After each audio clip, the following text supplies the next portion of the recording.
Saudara, saya percaya bahwa manusia pada umumnya akan spend time untuk menyelidiki, untuk mengetahui tempat di mana dia akan pergi atau tempat di mana dia akan tinggal. Sebagai contoh, saya ingat bulan Juli yang lalu teman kita Yosef Chwandi, ayah dari Jonathan, dia datang kemari hanya untuk mengantar anaknya untuk orientasi karena anaknya akan sekolah di York University. Jadi sekalipun September baru mulai, Juli sudah datang untuk lihat kampusnya, untuk lihat tempat kuliahnya dan lain sebagainya. Saudara, kalau saudara pergi berpergian, mau ke Eropa tour, mau ke Italia, ke France, ke Belanda, ke Inggris dan lain sebagainya, saya percaya sebelum saudara pergi, saudara akan lihat di Google, saudara ke library, saudara akan pergi ke kedutaan mungkin untuk mengetahui apa yang dapat kita lihat di tempat yang kita tuju, betul kan? Atau saudara mau melakukan pelayanan ke Indonesia atau kemana saja, saudara pasti mempelajari tempat di mana saudara akan pergi. Semakin lama saudara akan pergi ke situ, apakah saudara akan pindah ke Kanada dan sebagainya? Saya percaya semakin lama saudara spend waktu untuk mengetahui tempat di mana saudara akan pergi.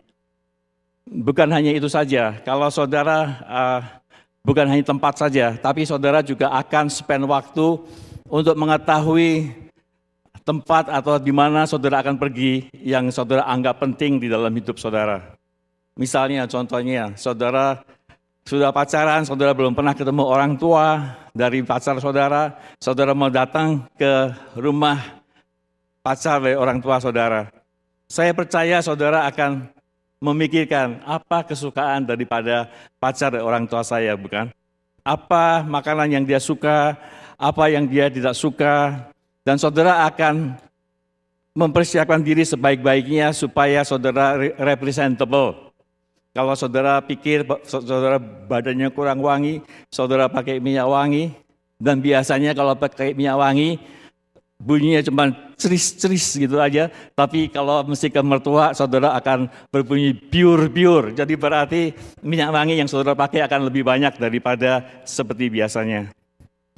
Itu menurut logika seperti itu, dan saya percaya saudara juga setuju dengan saya. Apalagi pada waktu saudara pergi dari Indonesia pindah ke Kanada, saya jamin saudara juga mikir Kanada itu seperti apa, dinginnya seperti apa, dan segala sesuatu yang saudara bisa tahu mengenai Kanada, saudara akan pelajari. Kalau saudara lihat di ICC website tahun lalu di guestbook, saudara bisa melihat ada satu orang namanya Dani Wijaya, dia bilang kepada ICC di website, dia bilang bahwa saya sedang dapat PR, sekarang saya lagi pengurusan medical check up, jadi saya ingin tahu apa itu Kanada. Jadi kita sudah berteman dengan saudara tersebut, dan dia bilang, dia tahu bahwa saya bulan November yang lalu ke Indonesia, lalu dia bilang bahwa kalau bisa bawain dong koran-koran dari Kanada. Saya tahu bahwa dia ingin tahu sebenarnya hidup di Kanada itu seperti apa. Dan logikanya secara nature-nya memang begitu. Ya, saya lihat itu logis. Tapi anehnya, mungkin saudara juga setuju sama saya, apa yang sifatnya cuman kita mau tinggal di Kanada mungkin 10, 20, 30 tahun, kita sudah berusaha sekuat tenaga untuk mengetahui apa itu Kanada. Tapi apakah kita sudah mempersiapkan diri untuk mengetahui bagaimana kita hidup di dalam kekekalan nanti? Waktunya lebih lama dari tinggal di dunia. Tapi biarlah kita mawas diri atau introspeksi, apakah kita sudah tahu di mana itu surga? Apakah kita sudah tahu apa yang kita hadapi di surga? Apakah kita sudah tahu siapakah raja di atas segala raja di surga itu? Karena Yohanes 14 ayat 2b mengatakan bahwa Yesus mengatakan, sebab aku pergi ke situ untuk menyediakan tempat bagimu. Tuhan Yesus pergi ke surga setelah ada di dunia, dan dia mengatakan, sebab aku pergi ke situ untuk menyediakan tempat bagimu. Pernah ngebayangin nggak saudara, tempat yang disediakan Tuhan Yesus buat saudara itu seperti apa? Di mana saudara akan tinggal? Di kota apa? Di jalan apa? Rumahnya segede apa? Model Eskimo, cuma iglo doang, atau rumah model Spanyol? Berapa ruangan di dalam rumah tersebut? Apa yang saudara pikirkan? Ironinya, logisnya, saudara pasti mestinya dengan pemikiran bahwa karena saudara mau pindah ke Kanada, saudara memperhatikan, saudara menyelidiki, saudara ingin tahu tempat di mana saudara tinggal, tapi apakah kita spend our time untuk memikirkan surga itu seperti apa? Alasan kenapa saya mengatakan seperti ini, karena kita tahu bahwa tema tahun 2010 adalah Living in God's Story, hidup di dalam ceritanya Tuhan. Dan saya percaya bahwa hidup di dalam ceritanya Tuhan itu berbicara mengenai hidup di dalam rencana Tuhan.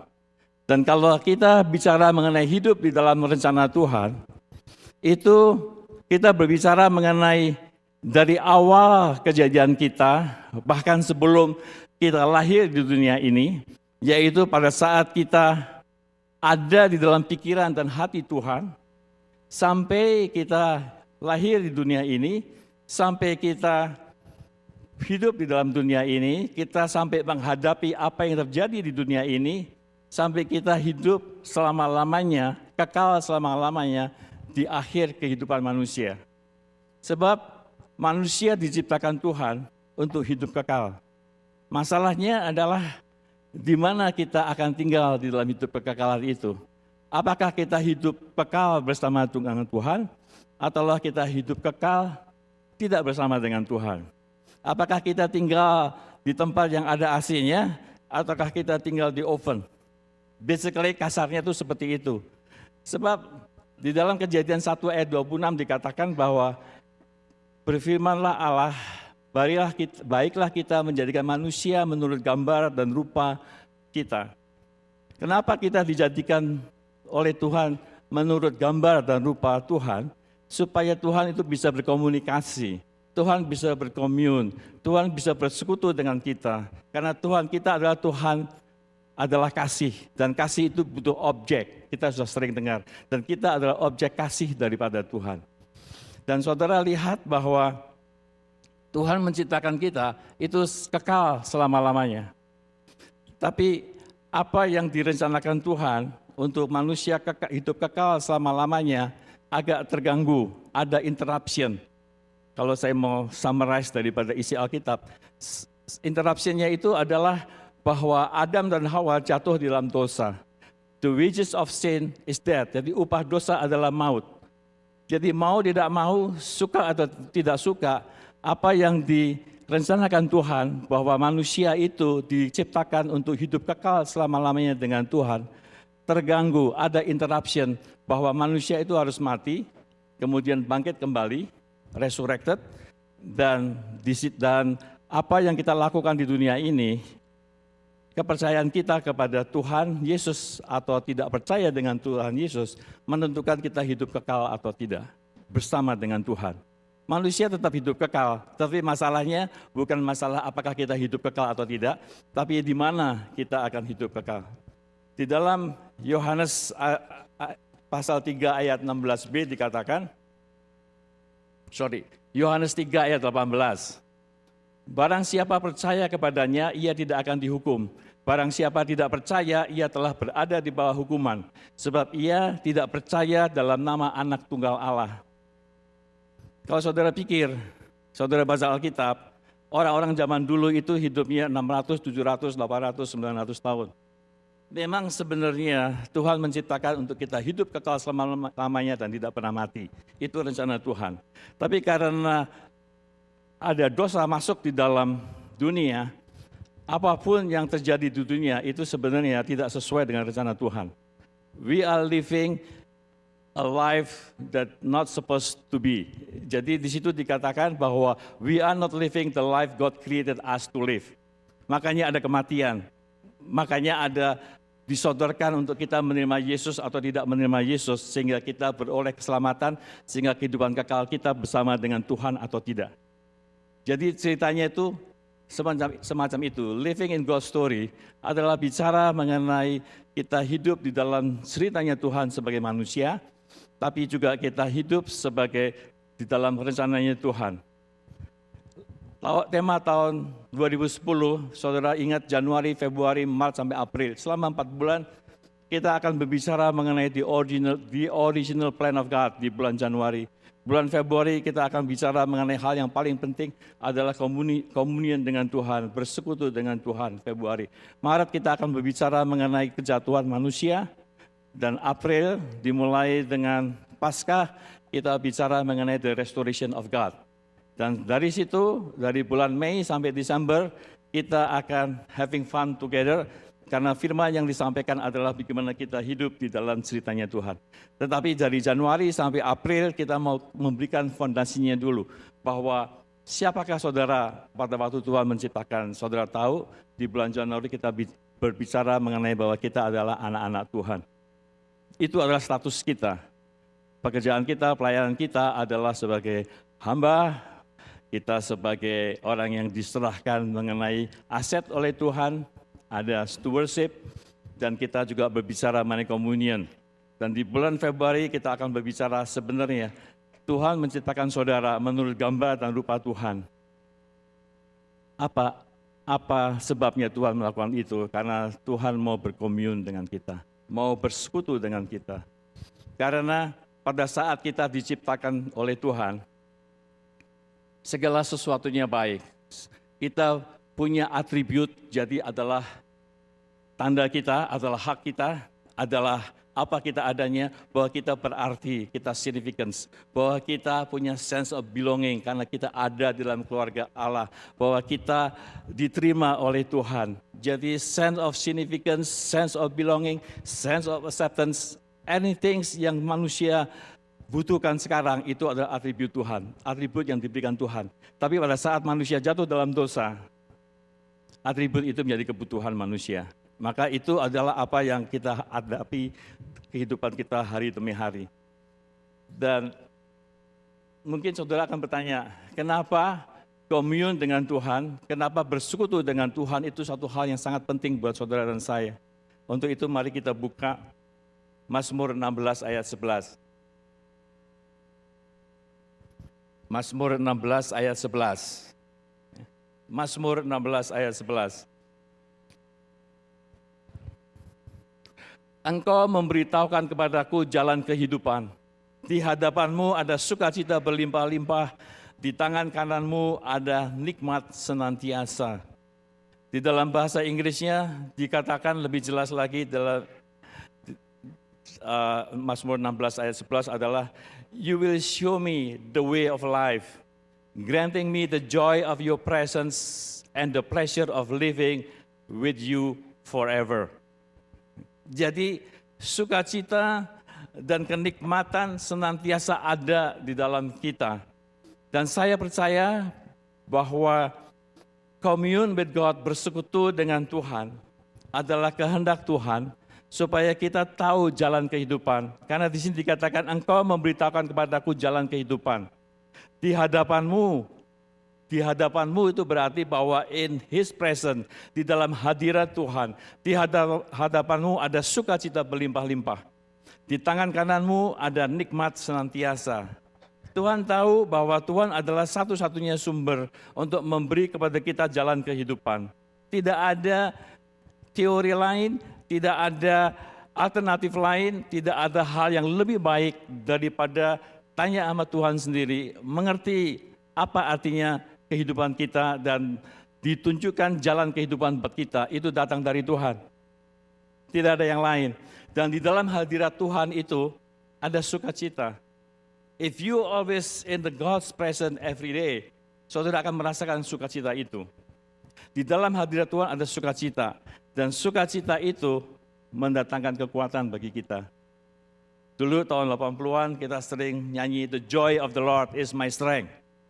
Itu betul, karena dari sukacita Allah yang ada dalam kita, kita mampu menghadapi kehidupan yang seperti apapun juga. Dan biasanya kalau sampai kehidupan kita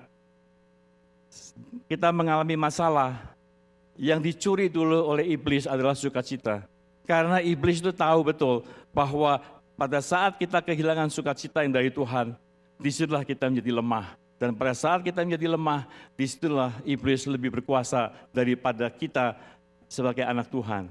The joy of the Lord is my strength. Jadi di dalam hadapan Tuhan itu ada sukacita. Dan sukacita itulah yang mendatangkan kebaikan, kekuatan. Amin, saudara. Amin. Ya, jadi sukacita itu datang di dalam hidup saudara dan saya akibat daripada kita berada di hadirat Tuhan. Ingat itu, sukacita datang di dalam hidup kita kalau kita ada di hadirat Tuhan. Kenapa orang merasa lonely, kesepian, kenapa orang tidak hilang sukacitanya dan sebagainya? Saya percaya salah satu sebabnya adalah karena dia tidak atau kurang berada di dalam hadirat Tuhan. Kalau kita berada dalam hadirat Tuhan, segala kesepian, segala lack of significance, lack of acceptance, lack of belonging itu akan terobati, akan terpulihkan dengan kita senantiasa ada di dalam hadirat Tuhan. Sekarang setelah kita tahu bahwa kita perlu ada dalam hadirat Tuhan, dan Tuhan tahu bahwa kita perlu ada dalam hadirat Tuhan, bagaimana kita bisa memastikan bahwa kita hidup di dalam hadirat Tuhan? Bagaimana kita bisa mengetahui apakah kita sudah ada di dalam hadirat Tuhan atau belum? Atau apakah kita kurang di dalam hadirat Tuhan? Berada dalam hadirat Tuhan itu tidak berarti bahwa saudara harus datang ke gereja terus-terusan. Ada satu kejadian benar, satu kesaksian dari seorang pendeta. Dia keluar rumah, dia bawa Alkitab, mau ke gereja. Lalu tetangganya bilang sama pendeta ini, berapa kali kamu ke gereja? Seminggu. Dia bilang, oh minggu ini sudah yang ke-8 kali. Begitu banyak, dia bilang. Jadi kamu karena begitu banyak, kamu pasti a naughty boy. Pasti kamu orang jahat. Karena saya aja ke gereja cukup 2 kali setahun. Jadi ke gereja itu tidak menjadi suatu jaminan bahwa kita ada di dalam hadirat Tuhan. Kita ada di dalam hadirat Tuhan itu di mana saja, karena Tuhan itu ada di mana-mana. God is always present with you. Karena atribut Tuhan adalah Tuhan yang senantiasa mau berserta dengan kita. Tuhan tidak pernah meninggalkan kita. Kita bilang Immanuel, God with us, itu betul. Kalau saudara renungkan, Tuhan itu selalu rindu dan selalu mau bersekutu dengan kita. Masalahnya bukan apakah Tuhan meninggalkan kita, tapi masalahnya apakah kita meninggalkan Tuhan. Amin. Tuhan tidak pernah berubah. He is always there. His presence is always with you. Dan dia tidak akan pernah meninggalkan saudara. Masalahnya adalah kita meninggalkan Tuhan. Dan sebagai ukuran apakah kita sudah meninggalkan Tuhan. Sebagai ukuran apakah kita masih harus meningkatkan untuk senantiasa berada dekat dengan Tuhan di dalam hadirat-Nya. Seperti Raja Daud mengatakan, lebih baik 1 hari di pelataranmu daripada 1000 hari di tempat lain. Karena kita tahu bahwa Tuhan adalah yang dapat menunjukkan jalan kehidupan bagi kita. Karena di dalam hadirat Tuhan, di dalam hadapan Tuhan, in His presence selalu ada sukacita. Dan sukacita itu kita butuhkan karena kita tahu bahwa sukacita yang datang dari Tuhan memberikan kekuatan bagi kita. Amin. Amin. Kemudian saya mau menyampaikan 3 hal di sini. Bagaimana kita dapat memastikan bahwa kita hidup di hadirat Tuhan? Ukurannya bukan berapa banyak ke gereja, ukurannya bukan saudara kudus karena saudara tidak melakukan apa yang tidak disukai Tuhan, bukan itu ukurannya. Tapi ukurannya yang kita bisa lihat ada di Markus 12 ayat 30 dan 31. Yaitu menjalin hubungan yang sehat dan sejati dengan sesama dan dengan Tuhan. That is number 1. Kriterianya adalah menjalin hubungan yang sehat dan sejati. Genuine and healthy relationship yang kita harus lakukan. Menjalin hubungan yang sehat dan sejati dengan Tuhan dan dengan sesama. Markus 12 ayat 30 dan 31 dikatakan, udah dapat?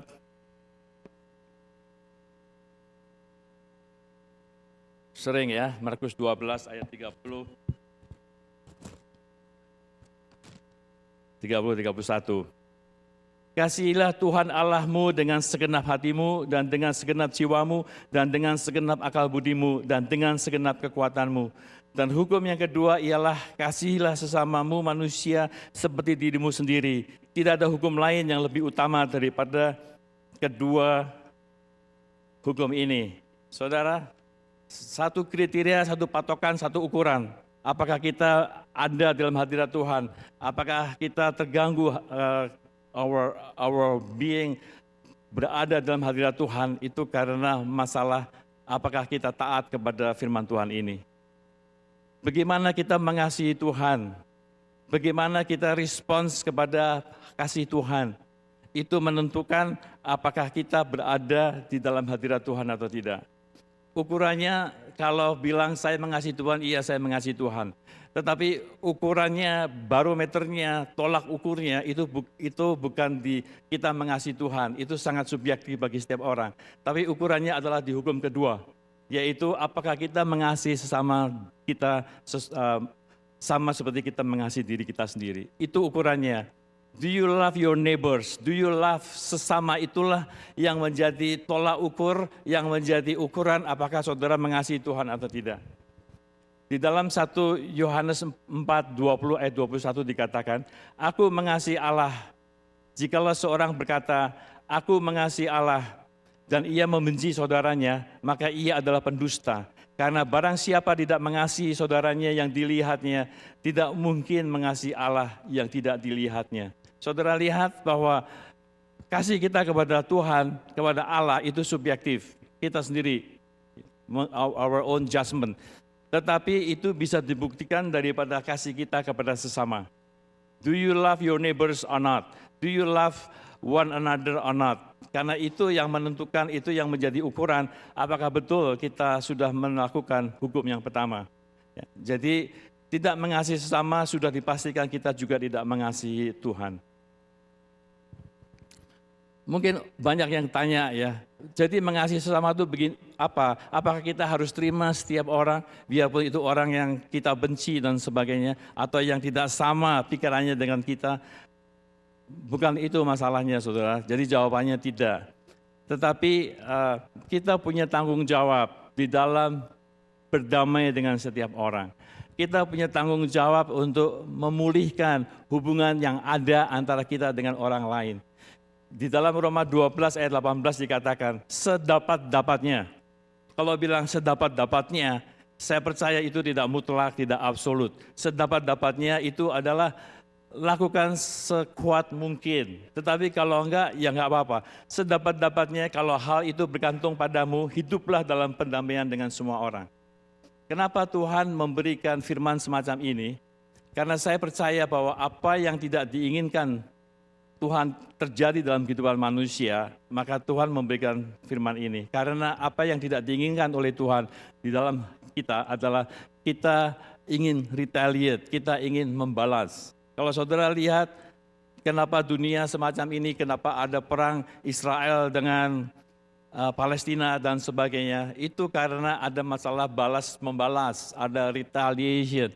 Dan Tuhan tidak menginginkan hal itu. Yang Tuhan katakan sedapat-dapatnya, dikatakan kalau hal itu bergantung padamu, hiduplah dalam pendamaian dengan semua orang. Artinya, saudara make peace dalam hati saudara. Jangan ada balas dendam, jangan ada retaliation. Sebab saya percaya bahwa yang namanya salib itu ada dua sisi.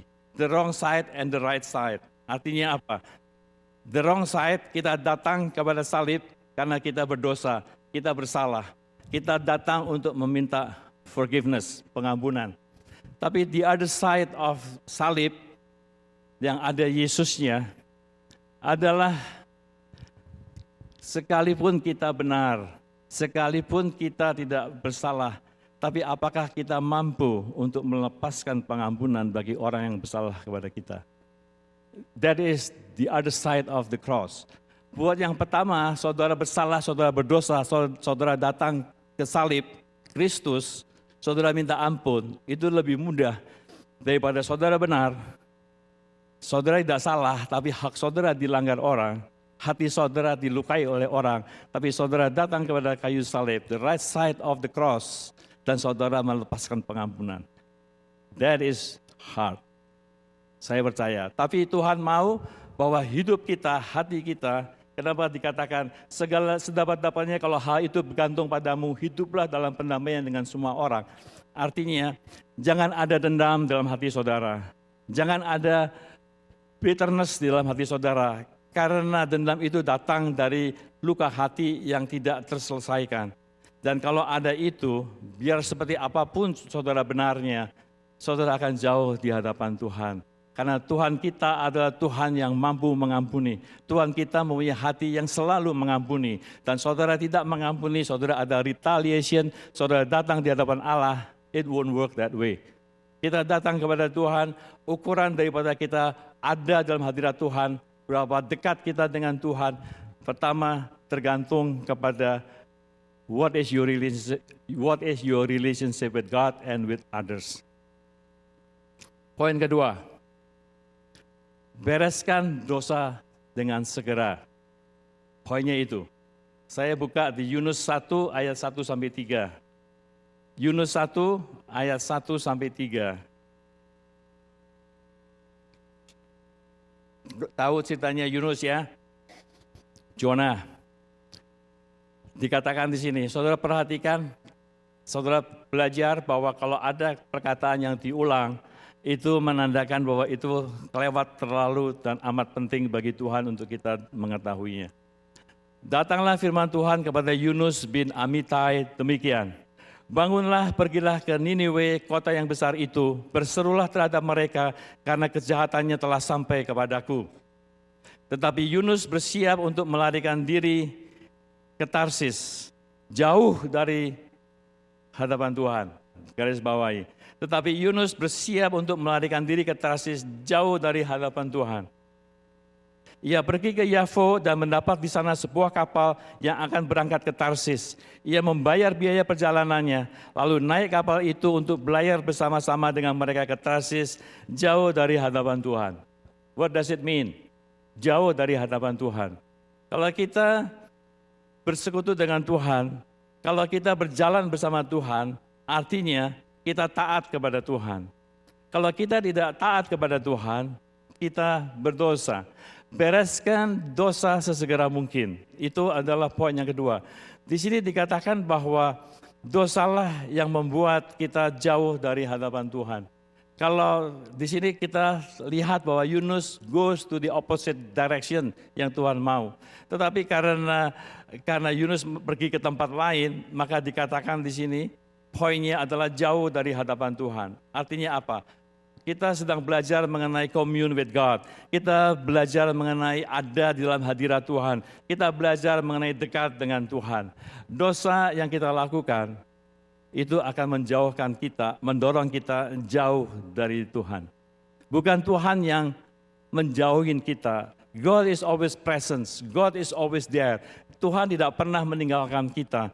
Tapi dosa kita lah yang mendorong kita untuk jauh dari hadapan Tuhan. Ini buktinya.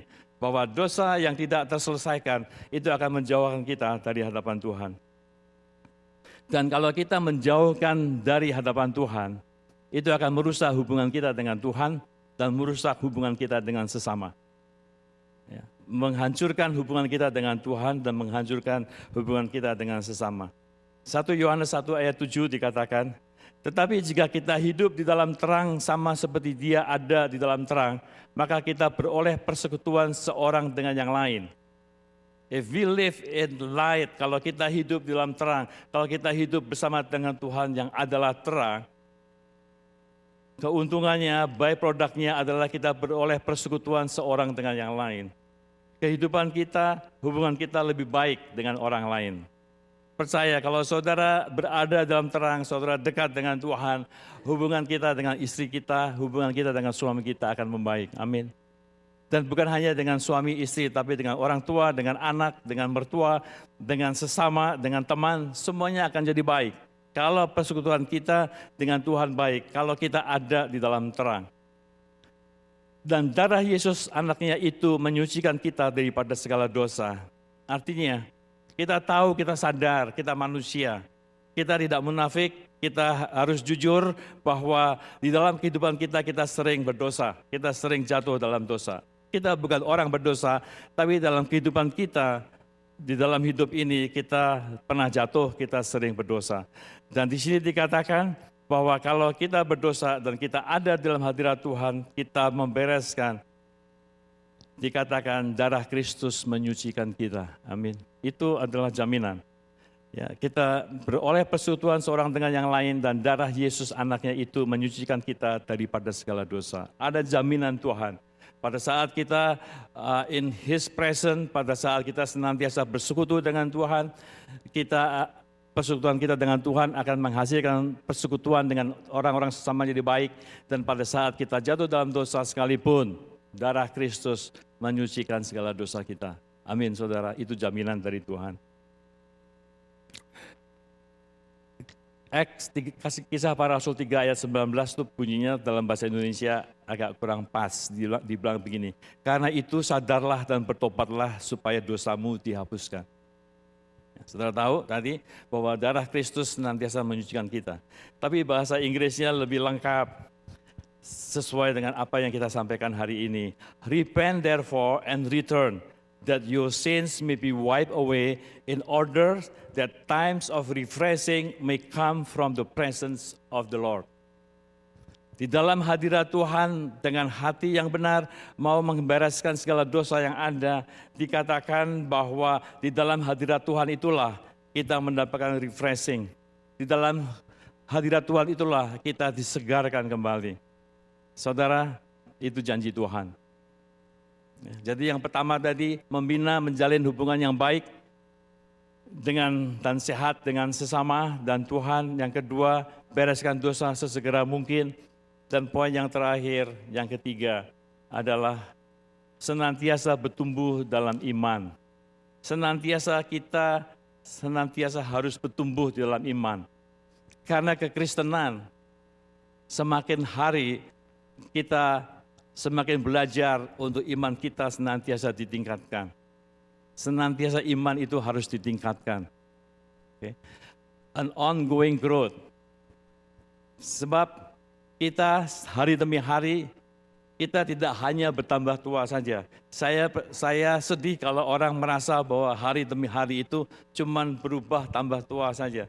Tapi seharusnya setiap hari kita bertumbuh dewasa. Amin.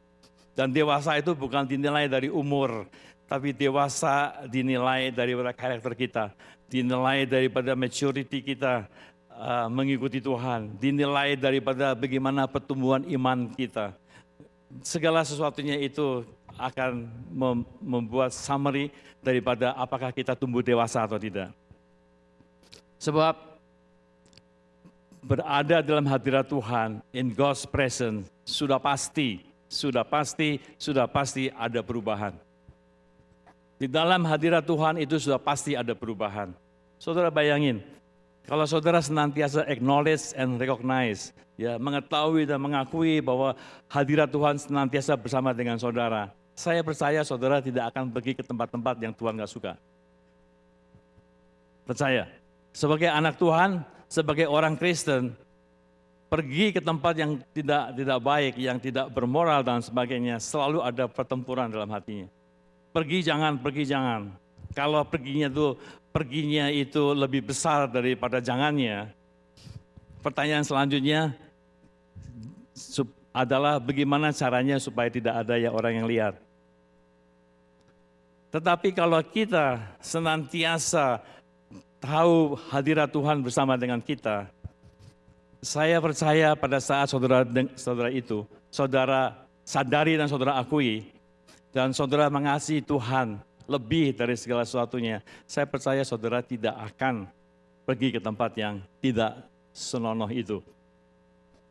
Saya terus terang punya pergumulan juga, bukan soal masalah yang itu, tetapi masalah lotre, 649. Kalau cuma 1, 2, 3, 4 million itu mungkin tidak terlalu banyak menggoda.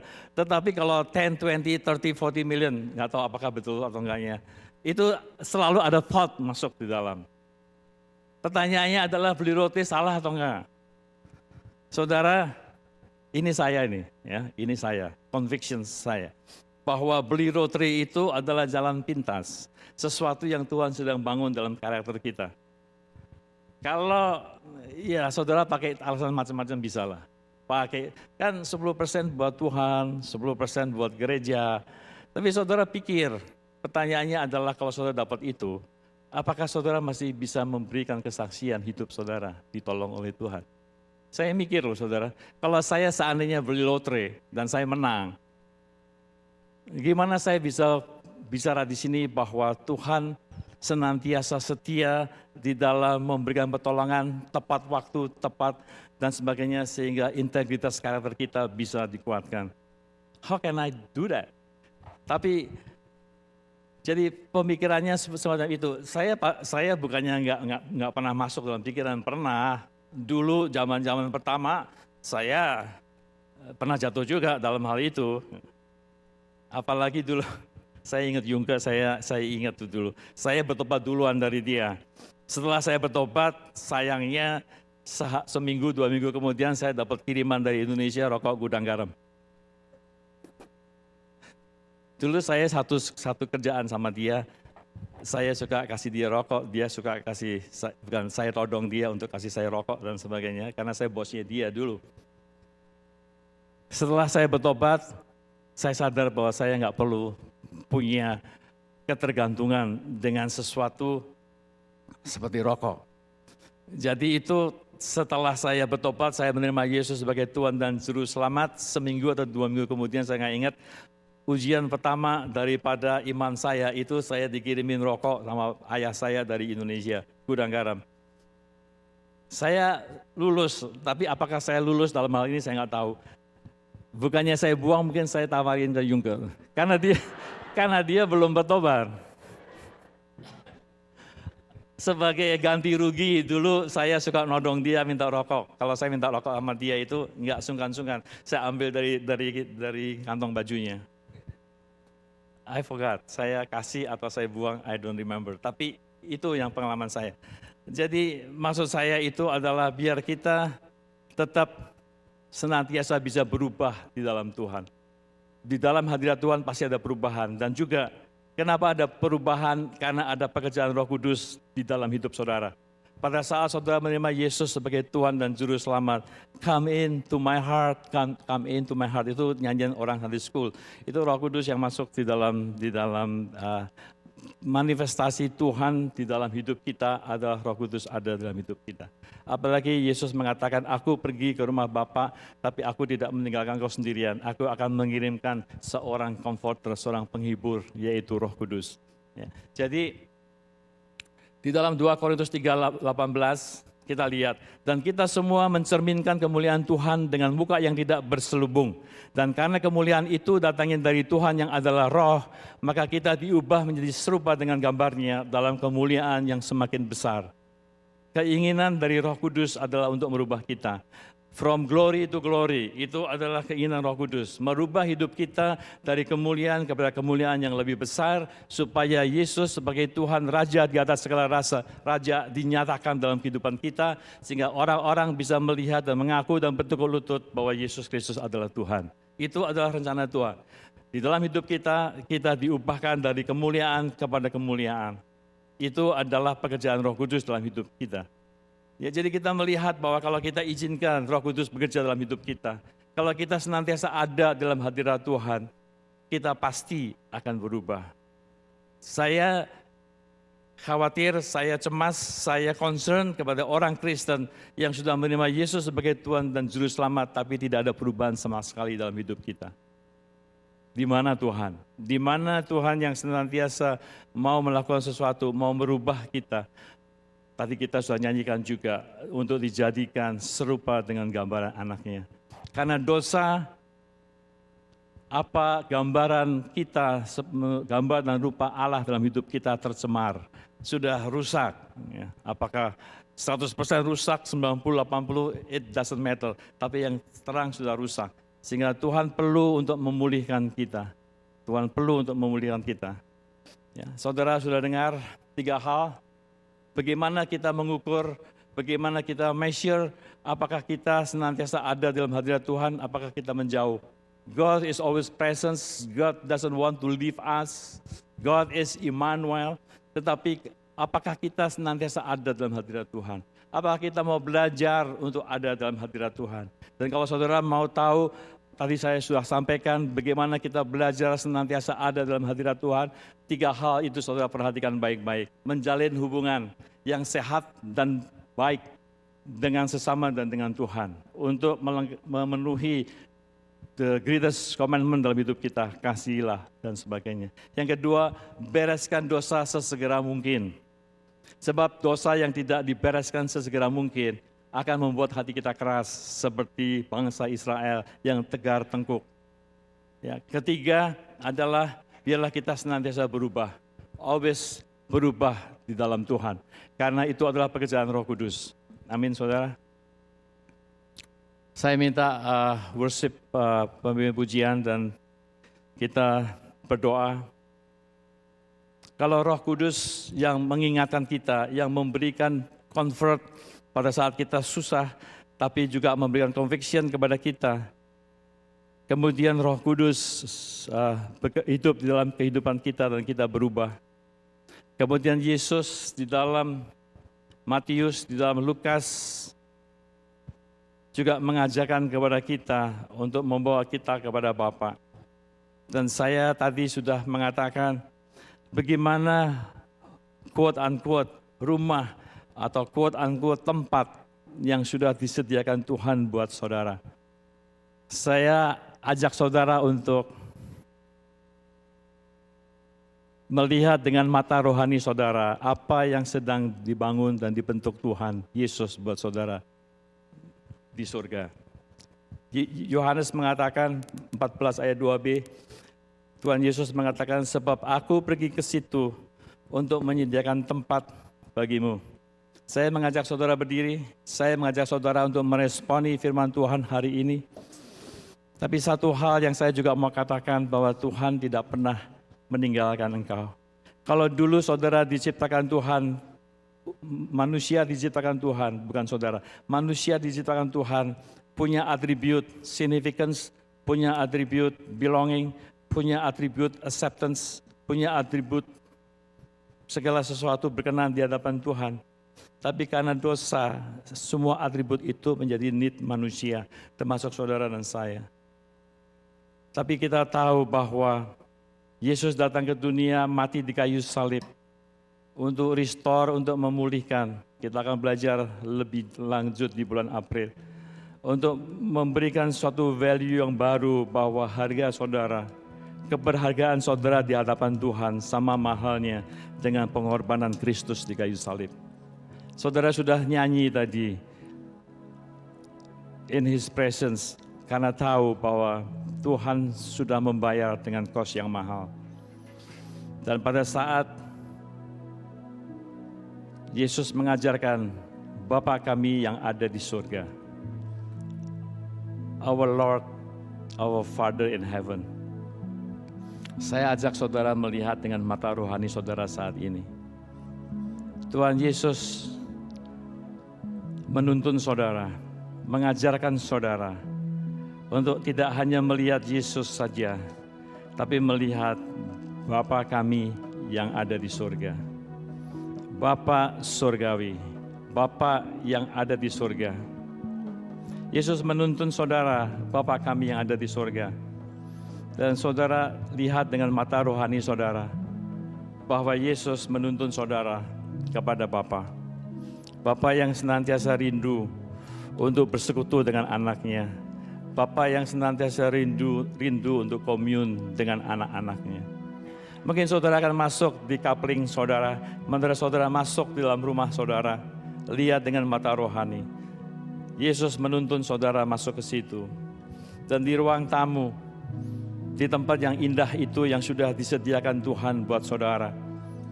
Mungkin saudara melihat banyak foto-foto, banyak gambar-gambar yang terpajang yang sudah dibuat oleh Tuhan. Foto-foto itu menggambarkan bagaimana saudara menerima Yesus sebagai Tuhan dan Juru Selamat. Precious moment di dalam hidup saudara. Bagaimana saudara memaafkan orang lain.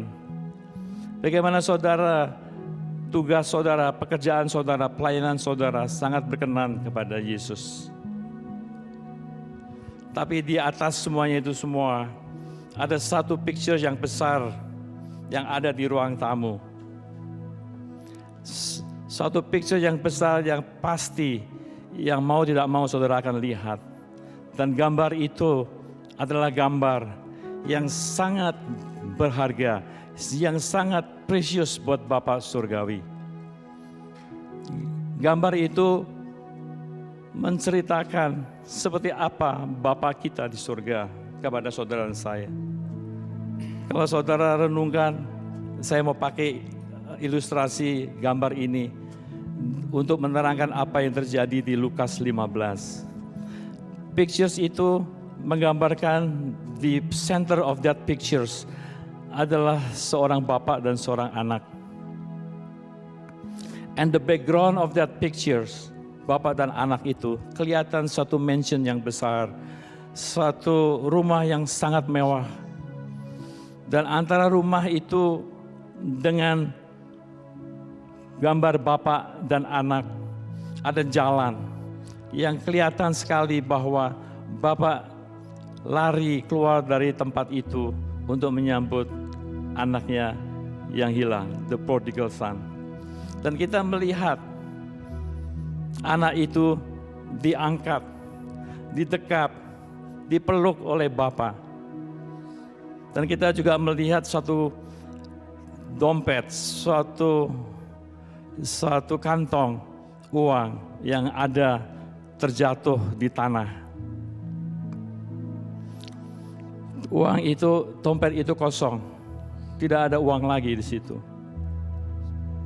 Karena mungkin uang itu sudah habis, bukan mungkin, sudah habis. Lukas 15 mengatakan habis dipakai untuk berfoya-foya. Dan bapak itu merangkul, mendekap. Yang satu mengangkat supaya anaknya tidak jatuh ke tanah. Tapi yang satu lagi didekap erat-erat kepada anak itu untuk meyakinkan segala keraguan-raguan yang mungkin anak itu pikirkan terhadap bapaknya. Muka anak itu tidak terlihat, tapi bayangkan bahwa muka anak itu adalah saudara dan saya. Anak itu tidak membawa apa-apa. Uang sudah habis, tidak ada satupun yang dibawa pulang ke rumah. Mungkin yang dibawa adalah kesengsaraan. Mungkin yang dibawa adalah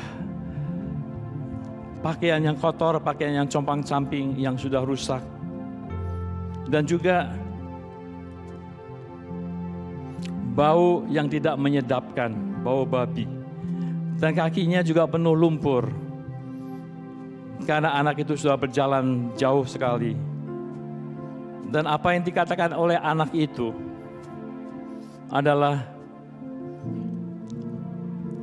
Bapak, aku telah berdosa terhadap surga dan terhadap Bapak. Aku tidak layak lagi untuk menjadi disebut sebagai anak Bapak.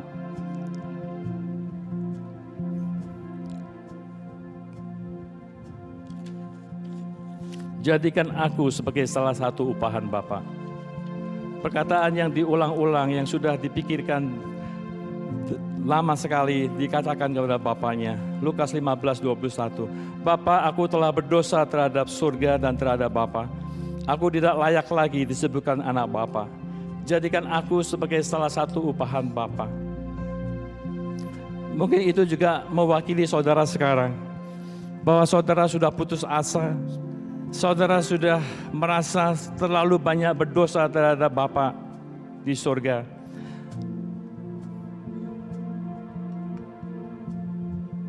Saudara tidak dapat membawa apapun. Dan saudara tidak dapat mengharapkan apapun. Saudara tidak minta promosi, tapi saudara mendemosikan, menurunkan status saudara bukan sebagai anak lagi, tapi saudara rela untuk menjadi upahan Bapa. Saudara rela untuk berhenti menjadi anak Tuhan. Saudara rela untuk menjadi upahan. Saudara rela untuk melepaskan status saudara untuk dapat duduk semeja dengan Bapa. Saudara rela untuk hanya menjadi seorang upahan di dalam kerajaan surga. Tetapi masalahnya adalah itu tidak ada dalam pikiran Bapa di surga. Dia tidak akan pernah berhenti untuk menjadi Bapa kita. Whatever sin that you have, whatever wrong that you did, tidak membuat saudara statusnya turun sebagai anak Tuhan. Tetapi Bapa senantiasa melihat, He will never stop becoming a father to you. Dekapan Dia yang sungguh erat melekat kepada hatinya, melepaskan segala keraguan-raguan yang pernah dimiliki oleh anak itu. Itu adalah suatu gambaran yang sangat berharga bagi Bapa di surga. Dan saya harap saudara dapat melihat itu dengan mata rohani saudara, menerimanya sebagai suatu kebenaran, dan senantiasa berharap, senantiasa berusaha untuk senantiasa berada dalam hadirat Tuhan.